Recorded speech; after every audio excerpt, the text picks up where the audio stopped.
You are not born into a gang, you are born into a neighborhood. The gang comes with the neighborhood the way the corner store comes with the neighborhood, the way the broken streetlights come with the neighborhood, the way the funerals come with the neighborhood. You are 12 years old the first time someone asks you which side you are on. You are standing on the corner of your block in Englewood, south side of Chicago. You already know the answer. You have known the answer your whole life. You just have not said it out loud yet. You say it out loud. That is all it takes. That is all it ever takes. Before we go further, you need to understand something about Chicago gang culture that the news almost always gets wrong. The gangs you see on the national news, the Bloods, the Crips, MS-13, those are organizations with structure, hierarchy, national reach. Chicago is different. Chicago fragmented. The major organizations that define Chicago gang life for decades, the Gangster Disciples, the Black P-Stones, the Vice Lords, largely collapsed in the 1990s and 2000s when federal prosecutions took out the leadership structures.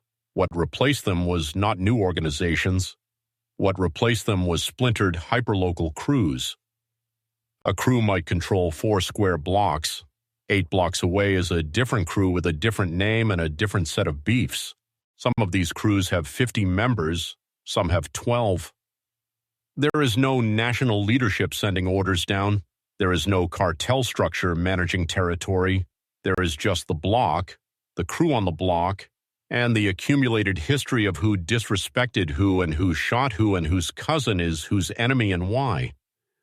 This is why Chicago's violence is so difficult to stop. There is nothing to cut the head off of. There are hundreds of heads. You grow up in one of them. Your crew is maybe 25 guys, mostly between the ages of 15 and 24. Older members cycle out through prison, death, or the rare departure to somewhere else. Younger ones cycle in from the same blocks, the same schools, the same circumstances. The crew does not recruit you. The crew is already your friends. Guys you grew up with, guys whose mothers know your mother, guys who were at your birthday parties when you were 8 years old. The gang is not a thing you joined. The gang is just what your friends became, and you became it with them because the alternative was becoming it alone.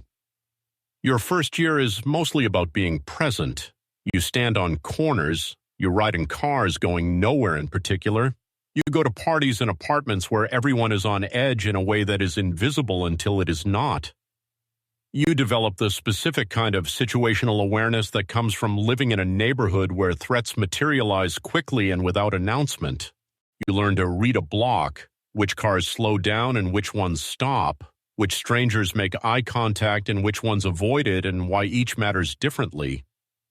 You learn to position yourself near exits. You learn that your phone is a liability before you have ever done anything worth tracking. Nobody teaches you these things explicitly. You absorb them the way you absorb language, through immersion, through watching, through the 1 or 2 moments where you did not know something and almost paid for it.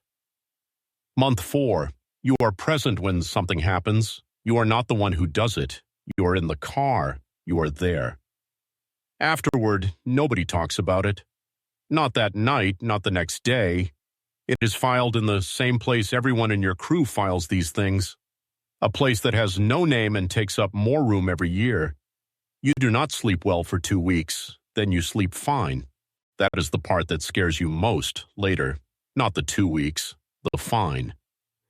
Here is the economics of the life you are living. People on the outside imagine gang members getting rich. The reality is almost the opposite. The guys at the top of a distribution chain make real money. Everyone else makes subsistence income at best, and most do not even make that. A corner worker in Chicago might make between $300 and $600 a week. That is before losses to arrests, to robberies by rival crews, to having products seized.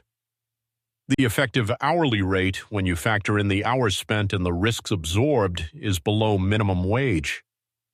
The researchers who have actually studied this, who have sat with the financial records of active street organizations, describe the economics as pyramid-shaped in the extreme. The people at the bottom, the visible ones, the ones on corners, The ones who get arrested and shot are absorbing all of the operational risk for a fraction of the revenue. You know this without knowing the academic framework for it. You can see it every day. You stay anyway. Not because you are making money, because the crew is the only institution in your life that functions. Your school has metal detectors and 40 kids per class and teachers who have given up or burned out or both. Your block has vacant lots where buildings used to be and a liquor store on one corner and a check cashing place on the other.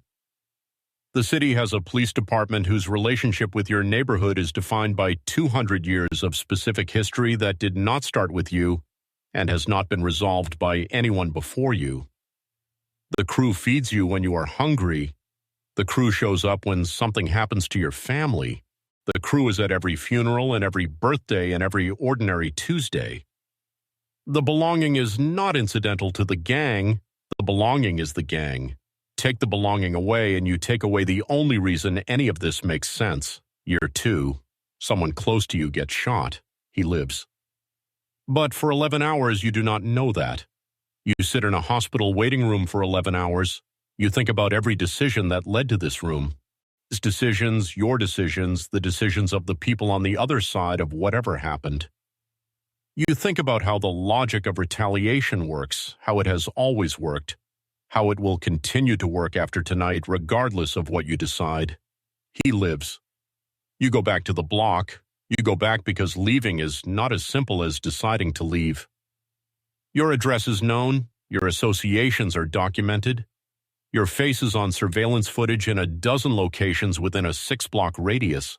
The crew knows where your mother lives because they grew up on the same block as your mother. Leaving geographically requires resources you do not have.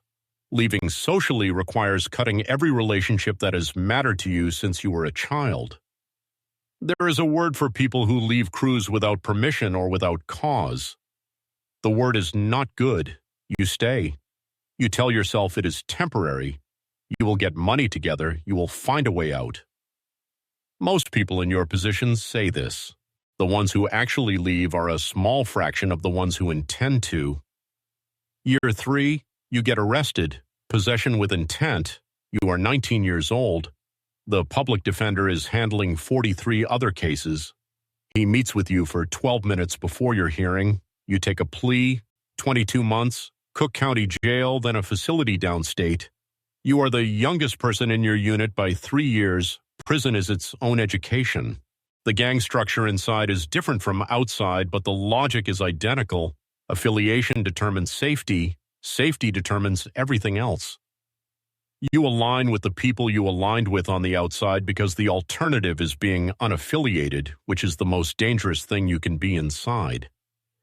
You serve 17 months with good behavior. You come out at 20 with a felony on your record. Here is what a felony conviction does to your options. You cannot vote in Illinois until you complete parole. You are disqualified from most federally subsidized housing. You are required to disclose on most job applications. A background check eliminates you from most entry-level positions that pay above minimum wage. You cannot get certain professional licenses. You cannot get federal student loans for drug offenses. The barriers are not theoretical.